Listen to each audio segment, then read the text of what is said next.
কৃষক বন্ধুর আইডি কিভাবে বের করবেন নিজের মোবাইল ফোন থেকেই, এটাই কিন্তু আজকের এই ভিডিওর মধ্যেই বলে দেব যে কিভাবে আপনারা কৃষক বন্ধুর আইডি বের করবেন নিজের মোবাইল ফোন থেকে। ভিডিওটা খুবই ছোট, তাই বলবো ভিডিওটা খুব মনোযোগ সহকারে দেখতে থাকুন, তাহলে কিন্তু বুঝতে পারবেন।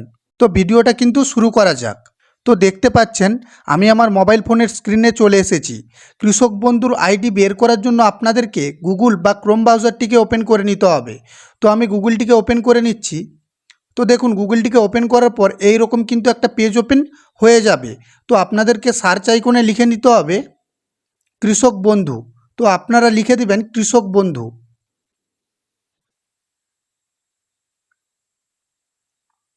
তো দেখুন আমি কিন্তু লিখে দিয়েছি কৃষক বন্ধু। তো এখন আপনাদেরকে সার্চ করে নিতে হবে। তো সার্চ করলে এইরকম একটা পেজ ওপেন হয়ে যাবে। তো দেখতেই পাচ্ছেন প্রথম যেই লিঙ্কটা রয়েছে এই লিঙ্কটিতে কিন্তু ক্লিক করে দিতে হবে। তো যদি ক্লিক করে দেন, তো আমি ক্লিক করে দিচ্ছি। তো দেখুন ক্লিক করে দিলে এইরকম একটা পেজ ওপেন হয়ে যাবে কৃষক বন্ধু, দেখতেই পাচ্ছেন উপরে লেখা রয়েছে। তো এবার এখানে অনেকগুলো অপশান রয়েছে, আপনাদেরকে যে অপশানটিতে ক্লিক করতে হবে আপনারা দেখতে পাচ্ছেন এখানে লেখা রয়েছে নথিভুক্ত কৃষকের তথ্য। এই অপশানটিতেই কিন্তু ক্লিক করতে হবে। তো যদি ক্লিক করে দেন তাহলে এই রকম একটা পেজ ওপেন হয়ে যাবে। তো দেখুন এখন আপনাদেরকে যে কাজটি করতে হবে, এখানে কিন্তু মোট দুটো বক্স রয়েছে আপনারা দেখতেই পাচ্ছেন, একটা সিলেক্ট অপশান আর একটা আইডি কার্ড নম্বর। তো আপনারা যে অপশানটা দিয়ে সার্চ করতে চান, মানে আধার কার্ড দিয়েও কিন্তু আপনারা সার্চ করতে পারবেন, ভোটার কার্ড দিয়েও পারবেন, যেটা দিয়ে সার্চ করতে চান সেটার নাম্বার কিন্তু এই নিচে বসিয়ে দিতে হবে যেখানে লেখা রয়েছে আইডি কার্ড নম্বর। তো আমি এই সিলেক্ট অপশানে ক্লিক করে দিলাম আগে। ক্লিক করার সঙ্গে সঙ্গে দেখতে পাচ্ছেন একটা ছোট্ট পেজ কিন্তু ওপেন হয়ে গিয়েছে। তো এখানে আপনারা বিভিন্ন ধরনের অপশান দিয়ে কিন্তু চেক করতে পারবেন। তো দেখুন আমি এখান থেকে মোবাইল নাম্বারটা সিলেক্ট করে নিচ্ছি। তো মোবাইল নাম্বারে ক্লিক করার পর এখানে আপনাদেরকে এই মোবাইল নাম্বারটি বসিয়ে দিতে হবে।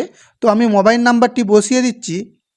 তো দেখুন আমি আমার মোবাইল নাম্বারটি বসিয়ে দিয়েছি। তো এখন এখানে দেখতে পাচ্ছেন একটা বক্স রয়েছে, তার নিচে এই বক্সটিতে আপনাদেরকে টিক চিহ্ন করে দিতে হবে। তো আমি টিক চিহ্ন করে দিচ্ছি। তো দেখুন টিক চিহ্ন করার সঙ্গে সঙ্গে কিন্তু এটা টিক চিহ্ন হয়ে যাবে। তো এবার আপনাদেরকে এই সার্চ আইকনে ক্লিক করে দিতে হবে। তো যদি সার্চ আইকনে ক্লিক করে দেন আপনারা এখানে দেখতে পেয়ে যাবেন আপনাদের ডিটেলস, কৃষক বন্ধুর যে ডিটেলস রয়েছে আপনারা দেখতে পেয়ে যাবেন। এখানে দেখতেই পাচ্ছেন প্রথম যে অপশানটি রয়েছে আপনাদেরকে দেখিয়ে দিই। তো দেখতে পাচ্ছেন এখানে কিন্তু লেখা রয়েছে কেবি আইডি।